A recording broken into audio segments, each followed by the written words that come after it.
Entering the footbridge over Silver Creek.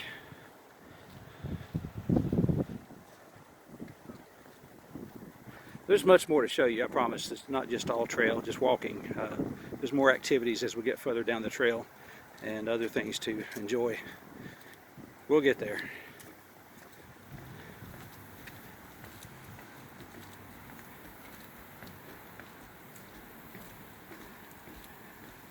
And I'm going to pause right here and look down at the creek. Try not to drop the phone. Yeah.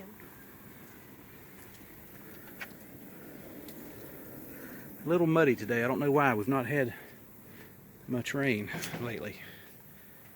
So usually this water is pretty clear in the river and the creek here. All right. Our next major thing we'll come to will be as a kind of a shopping area with a restaurant with more outdoor eating space. They often have live bands too on their deck outside. And there's some other shopping around the restaurant. And there's a boardwalk along the back side of those shops. Gold panning area. Empties into the Catawba River, has been the source of many gold discoveries over the last 200 years. This public area has been made available for you to search for the elusive mineral.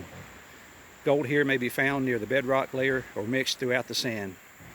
And then it lists some of the rules there for panning. And that warning at the bottom about the water level may rise rapidly, that's because at the dam upstream, sometimes they open up the wills to lower the lake level. And as they're producing power at the power plant there, and the water will rise down here at this lower end. And you need to keep that in mind if you decide to kayak or canoe down through here. You need to check with Duke Energy to find out when the wheels will be open at the dam, so you don't get caught in water that's too rough for your kayak or for your skill level. Here we have an observation deck that looks down over the river.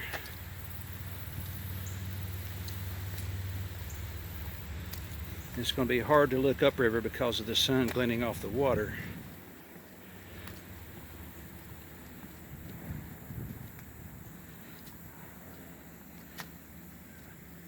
I don't have my sunglasses on. Is that ducks or geese? That looks like geese all along the bank on the far side there. Tons of geese. I don't know if they show up well in this video, but they're all along the river bank on that side.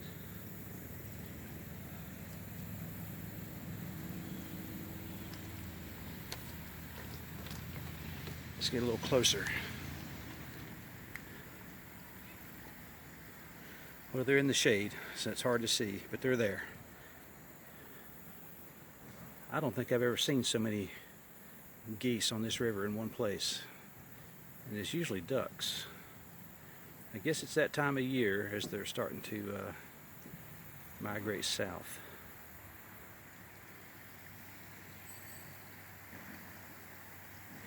I don't know if the video conveys just how massive this tree is. At the bottom of it, it's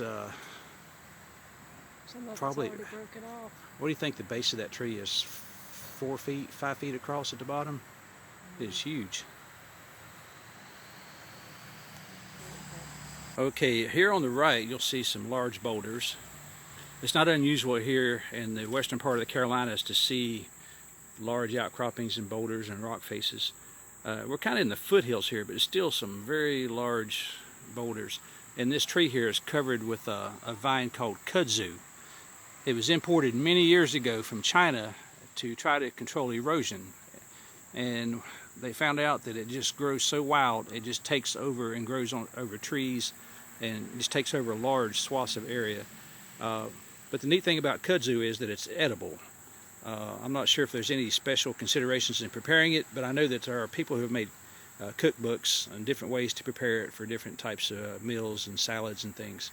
So just an interesting tidbit. When you're up in the more mountainous areas like Blowing Rock, places like that, you will find more of those type of like cookbooks, like how to prepare kudzu. Here you can see how the kudzu just kind of takes over everything that it comes in contact with. It just grows wild. You see these trees ahead where it's growing up the trees and all over the banks. It controls erosion, but it also takes out a lot of these trees. We're continuing on to the next restaurant is called Friday's Friends. The walk from where we started at Judge's Restaurant to Friday's Friends is about 1 mile. We're getting pretty close. We're almost there. You see these pet waste cleanup stations with doggy bags and stuff along the trail. And here we are coming up on the back side of Friday Friends and the boardwalk shopping area. It looks like they're about to have some live music. I see a guy getting a guitar out.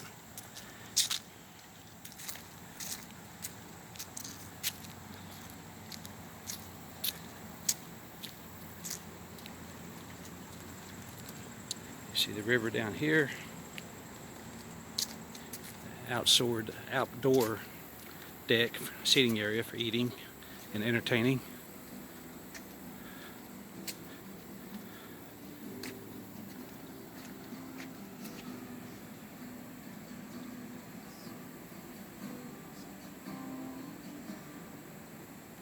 How you doing? You're on YouTube. I'll be starting up here in like 20 minutes or so. Okay. You solo act? Yeah. Okay, what's your name? Andrew Telston. Here, let me give you a card. Okay. Folks live out here? Yeah, we're from Conley Springs. We're doing a video. We have a new YouTube channel called Happy Trails and Highway Tales. Nice. If you can remember that, go look us up. Maybe we'll include you in this video. YouTube and I'll subscribe back. Okay. Okay, sounds great. Thank you.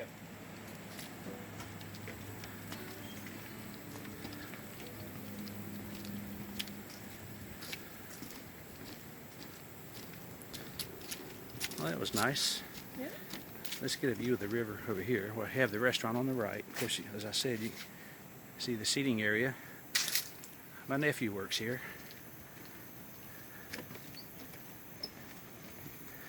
And down here is another kayak and canoe launch area where you can fish from the bank. If you're in North Carolina, if you're not from here, you can get like a one-day out-of-state fishing license, or you can get it for multiple days if you need it. In future videos, we're going to go to some really cool places where they have also like fly fishing and that sort of thing, some parks. There's some nice rivers around here for fishing trout. So we'll get to that later. We're going to walk around to the front side of the restaurant and the parking area.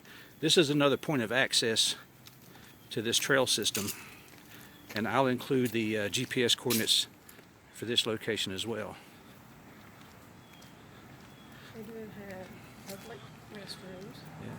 Yeah, there's public restrooms just around the corner, and there were some back at the beginning of the trail where we started. This is Sanford Drive ahead of us here. And you can see the parking for the shopping center here.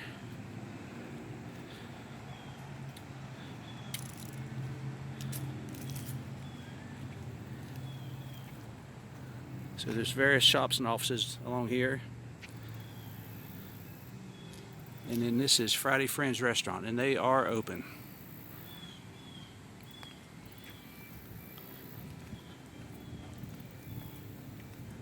I don't know if the phone mic is picking it up, but I can hear the guitar player from the back. Or is that music inside I'm hearing?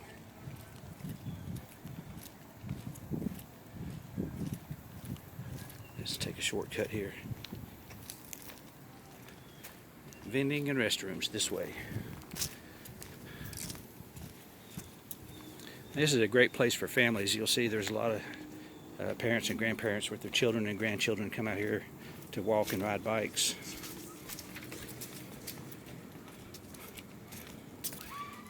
You get a lot of joggers out here, rollerbladers. When Jack and I first met, we came out here and we about wore this trail out, riding our bikes and rollerblading. We did a little bit of jogging too. How you doing? Good, how you doing? It's hard to frame this up and walk at the same time and watch where you're going, but I'm trying.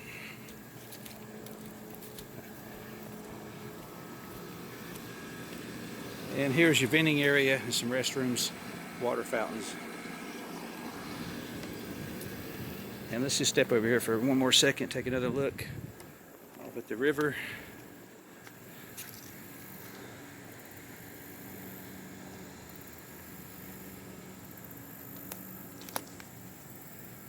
And We're going to continue on. Up ahead, we'll come to a more open area. We're listening to the birds in the trees here.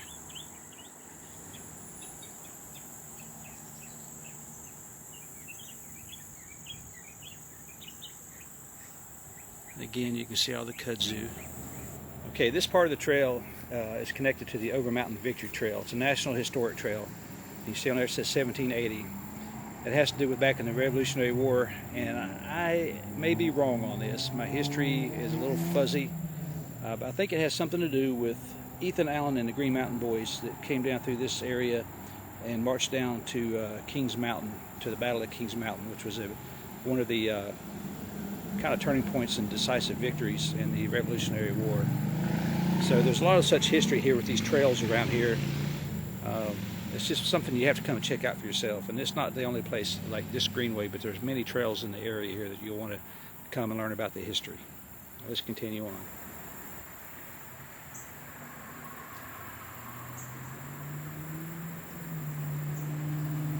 We don't want Janet to feel left out. I said we don't want you to feel left out. It's okay. She's a little camera shy. Enjoying the walk? I am. Getting a little exercise, a little fresh air? Yep. Beautiful sun. What else? Oh, don't be so shy. She doesn't know what to say. She's new to this like me. We'll figure it out as we go.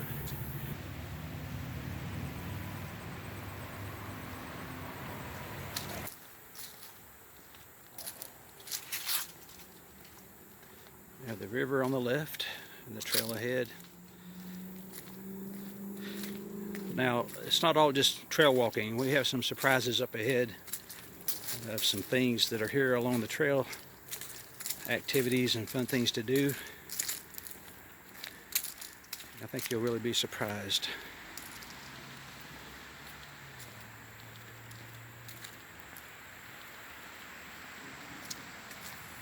Okay, you can see this area is more open. Let's walk up the hill here for just a moment and I'll show you why. It's a disc golf course. We're at hole number 10 right here. And over there you can see the big welcome sign for Catawba Meadows Park.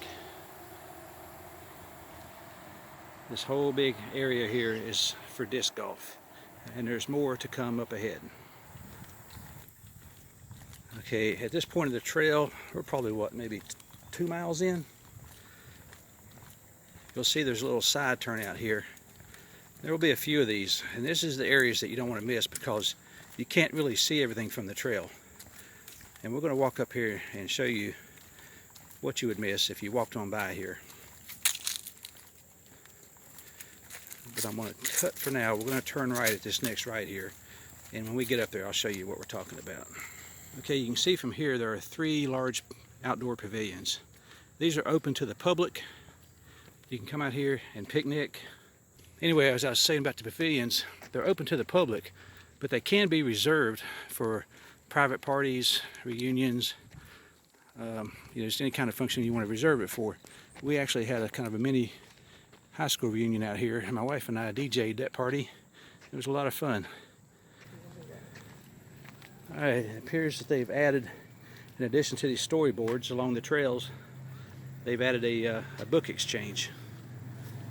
littlefreelibrary.org. And I'm not sure if they have more of these around the city. There could be, I don't know. Okay, here on the other side of the pavilions we have the bathroom areas and restroom areas, facilities. And then we have a large play area for children. It has all kinds of ropes and different levels to climb on and slides, sand pits, swings. Okay, out in front of me you'll see a large fenced-in area. Every year this is where they do the Red, White, and Blue Festival. They bring in like stages, tents, vendors, food vendors, all types of things, and they have music. It's during the 4th of July for over several days, and there's camping nearby. We'll show you that in a minute, where you can use some of the, well, they've got some sites over here to the right, and some of them are hookup sites, some are not hookup. I may be wrong on the hookup sites. I think there are some over there. Over here, I didn't want to miss, there is a two sand volleyball courts also where you can play volleyball. So there's lots to do out here in this park, and I can't say enough about this festival. It goes on, like I say, for 3 or 4 days. It started off, they called it the Red, White, and Bluegrass Festival because it started with bluegrass music only. And it kind of expanded to different genres of music. So they dropped the bluegrass, and now they just call it the Red, White, and Blue Festival. And let's go over here and get a closer look. In the distance, you can see something up in the air there. It's called Beanstalk Adventures. It has to do with climbing, rope bridges, and zip lines.